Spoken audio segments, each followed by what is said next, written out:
Oke pemirsa, saat ini ada barisan teman-teman yang sudah 3 hari ini mengikuti kegiatan coaching klinik platform Merdeka Mengajar.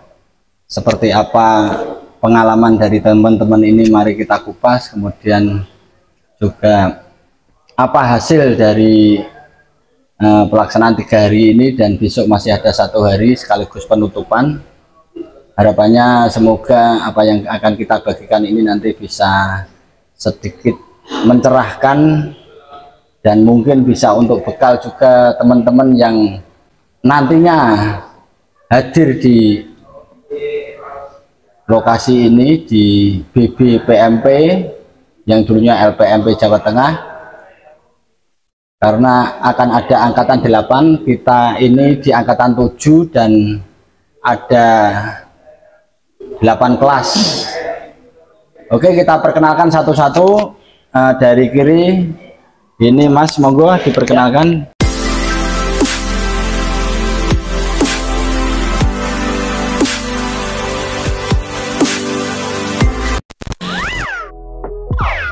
Perkenalkan, nama saya Eko Setio Budi dari SDN 3 Balun, Kecamatan Cepu, Kabupaten Blora. Oke, langsung geser.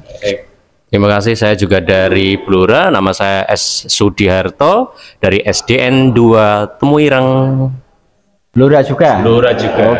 Oke, terima kasih. Saya berasal dari Kabupaten Grobogan, Korwilnya Tawangharjo, Agus Heri Susanto, instansinya di SD Negeri 3 Taro. Oke. Ya, terima kasih. Saya Heru Ekwanto dari SD Negeri 2 Dempel, Kecamatan Karangrayung, dari Grobogan juga. Terima kasih. Dipegang aja dulu. Pemirsa, hidup adalah proses belajar dan perubahan adalah sebuah keniscayaan. Nah, kita akan ngobrol dulu sama Mas Heru ya, Mas Heru. 3 hari ini gimana kesannya ini? Ya. Mumet, ngeluh atau tetap fresh? Oh ya pemirsa, saat ini kita syuting jam 12 lebih 5 menit. Ini sudah nekat ini. Kesannya gimana Mas Ya, Heru? pada 3 hari ini sebenarnya pada hari pertama menyenangkan. Ya. Tapi di hari kedua sudah mulai lelah, hari 3 tambah lelah lagi. Mungkin besok tinggal lelahnya juga. Jadi tidak nonton post-test nanti yang terakhir ya. Ya. Jadi perlu ekstra nanti. Siap. Ini malah diajak podcast malam-malam ini. Oke, Mas Heru, ini kan materinya sangat banyak. Ya. Kata narasumber bahkan ini pemadatan, karena materi idealnya ini kalau dibedah kan bisa sampai 1 bulan kan gitu. Ya, dari pemadatan materi-materi ini Mas Heru, apa yang masuk lah yang bisa dibagikan? Mungkin perbedaan dari KK 13 sama kurikulum Merdeka secara singkat saja. Yang paling substansi bedanya apa menurut Mas Heru? Kalau menurut saya ini sebenarnya, kalau kepandangan saya ini tidak ada bedanya kalau saya, menurut saya. Ya. Bedanya cuma istilah-istilah saja, tapi juga nanti dari penilaian lah yang agak berbeda. Kalau kurikulum 13 kita terlalu banyak nilai, itu harus menilai dari awal sampai akhir. Ini sepertinya juga sama, hanya saja perbedaannya di rapotnya itu agak simpel. Tapi juga di istilah ya, iya, termasuk bedanya di istilah saja lah. Kalau dulu ada kompetensi dasar, sekarang kompetensi dasar sekarang jadi TP. TP tujuan Pembelajaran. Oke. CP toh? CP itu KI. Oh, KI ya, capaian pembelajaran itu Iya. KI ya. Capaian Oke, pembelajaran. coba Mas Agus Monggo Mas. geser. Apa ini kesannya ini? Kalau menurut saya, kesan-kesan selama mengikuti diklat Merdeka atau pemanfaatkan PMM di LPMP atau di BBPMP ini, yang pertama, satu, saya mendapat ilmu yang baru. Pada platform Merdeka Mengajar itu ternyata materi sudah lengkap, banyak, yang tinggal kita nanti yang dijadikan apa ya istilahnya, perwakilan dari korwil masing-masing Ya. dikirim di sini, kita mengimbaskan di gugus masing-masing. Ya. bagaimana caranya kita menyampaikan materi yang begitu banyak, Ya, kita buat sesimpel mungkin ya. anggota KKG kita bisa menerima materi itu. Oke. Terus sudah siap itu untuk melakukan pengimbasan? Kalau untuk saya pribadi, terus terang saya ketua KKG. Ya. Untuk pengimbasan nanti rencana emang awal Juli, pembelajaran awal Juli, saya akan adakan KKG perdana, di mana kita mau nggak mau sebagai guru pada era seperti ini harus sering-sering menambah kompetensi kita sendiri, Ya. agar kita tidak ketinggalan. Oke. Ada rencana kolaborasi nggak sama teman-teman yang satu kabupaten tapi beda kecamatan?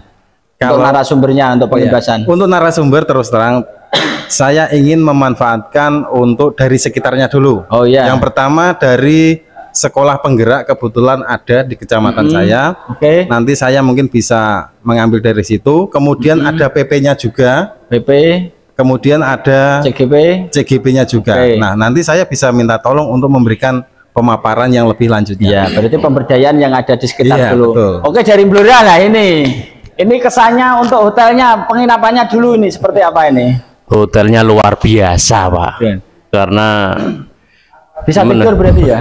ya tidurnya memang agak sulit karena tidak biasa di kasur empuk. Oh. Gitu. Tapi luar biasa lah. Bukannya untuk saya pribadi ya, Ya. yang dari desa tengah hutan.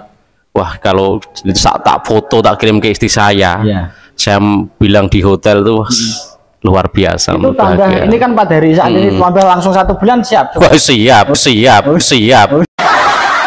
Asal gratis, gratis kok siap Iya. gratis, makan enak. Dan yang paling penting itu di sini kalau ditambah itu menghindari jamu istri di rumah. Oh gitu. Iya bang, Jadi melarikan tempat pelarian yang baik ya, yang tepat ya. salah satunya. Terus gini, itu kan ada di materi-materi itu kan ada istilah ATP ya. ATP itu sepemahaman Blora seperti apa ini ATP yang nanti akan ditularkan atau diimbaskan? Baik, kaitannya dengan ATP sebenarnya kalau kaitannya dengan materi itu saya juga agak ini hal baru. Dan Ya. tadi dan jenengan ngendikake bahwa hal baru perubahan itu mutlak, ya, perubahan itu mutlak dan kita harus mengikuti perubahan itu, apalagi seorang guru yang bagaimana mengajar itu adalah mengikuti kodrat zaman. Ya. Jadi kita tidak bisa perbandingkan zaman dulu seperti ini, zaman seperti ini sudah bagus pada zamannya, sebenarnya tidak ada yang salah. Iya. Benar pada zamannya. Kayak gitu. masnya itu kan ganteng Iya. ya. Tahun 80.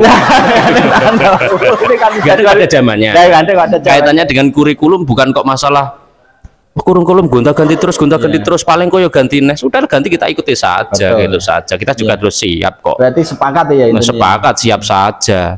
Wong ya memang pada dasar tujuan pemerintah tuh pada dasarnya bagus. Oke. Gitu saja. Ini ya. rencana ATP-nya belum tadi. ATP ya. Iya. Yang ATP. Atau nanti ATP jelas sama Pak Eko Oke, saja. ya. Enggak, Yang ini lainnya rencana saja. pemerintah menaikkan seandainya dinaikkan 2 kali sertifikasinya dikalikan 2 gimana itu responnya? Bagus sih tapi mungkin. Gitu loh.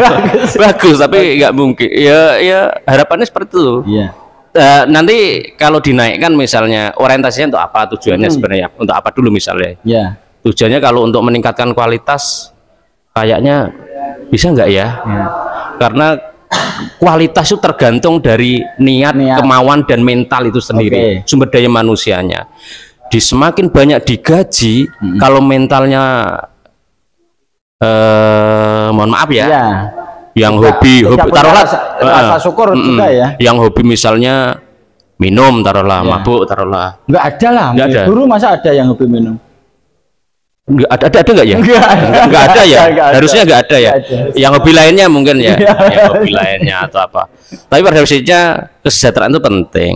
Bagaimana memanajemen kesejahteraan itu. Kaitannya kalau ukurannya gaji dan hubungannya dengan mental, kayaknya ya kalau mentalnya itu yang pertama harusnya mental bukan kesernya dulu gitu. Oke. Sekarang geser ke sini. Oke, Dari terima Mas kasih, Blora. Pak. Ini tadi dari SD mana tadi? SDN 3 Balun. SD 3 Balun. Ini menurut versi Mas siapa tadi? Eko. Mas Eko, ini sesuatu hal yang baru atau sudah punya, intinya sudah ada bekal ketika berangkat ke sini di SD-nya? Oh iya. Kaitannya Merdeka Belajar. Ya.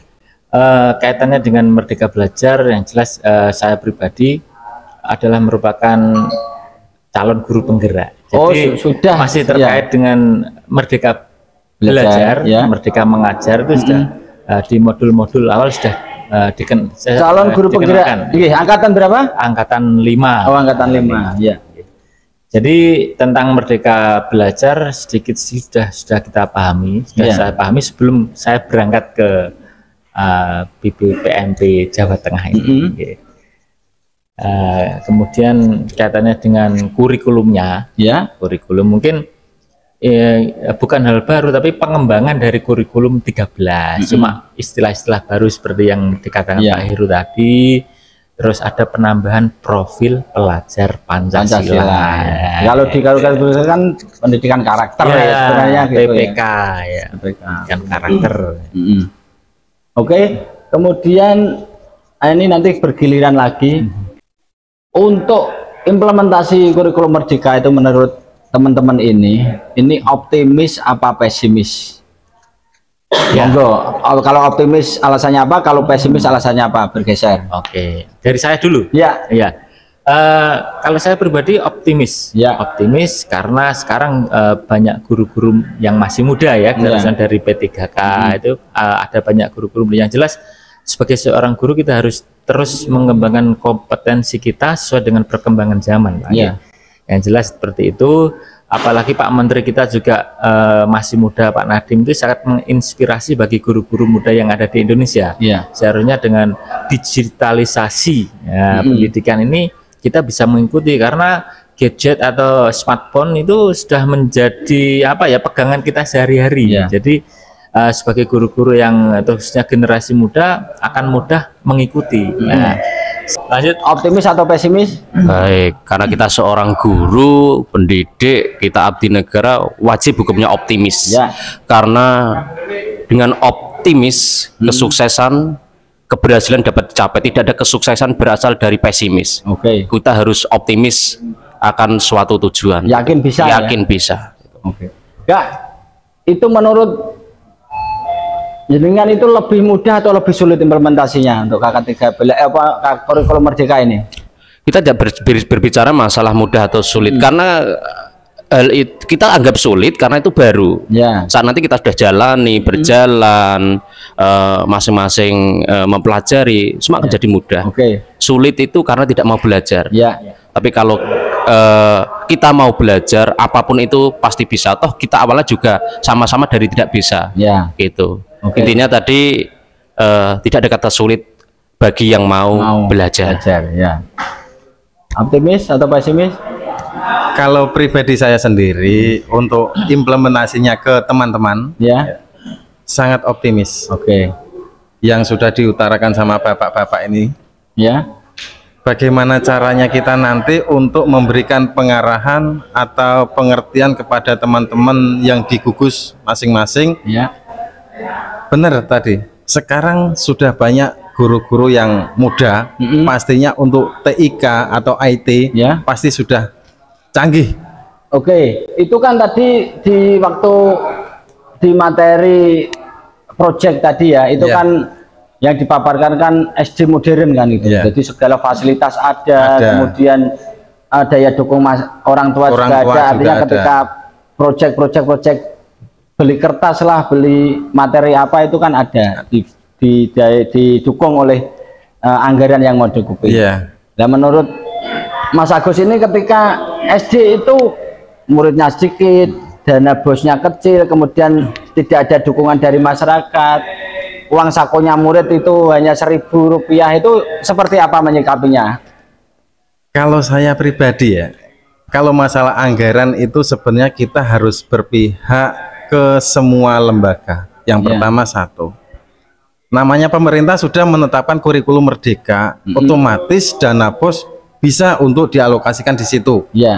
Dan di situ juga ada yang namanya pengembangan tenaga kependidikan. Terus ada yang namanya pengembangan untuk peserta didik juga ada. Jadi kita anggarkan pasti bisa. Kalau memang kok tidak bisa, kita musyawarah dengan komite, minta tolong sama komite. Berarti kan itu masih mindsetnya berbasis anggaran ya? Enggak ya. Terus Mas Heru, Kalau saya tetap optimis. Ya. Ya. Jadi saya sebenarnya itu mantan ketua KKG. Oke. Kalau di sini semua ketua KKG, saya itu mantan yang ditarik kembali. Kalau saya kira saya tetap optimis nanti, terutama yang di Karangrayung. Ini apalagi Karangrayung sudah 5 SD yang sudah sekolah penggerak. 1 angkatan 1, yang 4 angkatan 2 ini. Jadi sudah banyak, nanti ada beberapa SD, yang 5 SD ini bisa menjadi contoh nanti. Dan termasuk di SD saya, nanti saya sebagai penggeraknya, apalagi saya sudah juga termasuk calon guru penggerak sama dengan Pak Eko tadi. Calon guru penggerak. Jadi saya memang harus menggerakkan teman-teman. Ini nanti saya langsung mulai di minggu pertama. Saya mulai langsung di minggu pertama, saya ajak teman-teman yang satu Dabin dulu. Jadi nanti yang pertama langsung saya KKG itu langsung saya mulai itu, dan saya akan mulai dari sambil belajar nantilah. Saya juga apalagi saya guru kelas 4, nanti ingin belajar juga lebih dalam tentang IKM ini. Tetap saya optimis pasti bisa nanti. Terima kasih ya.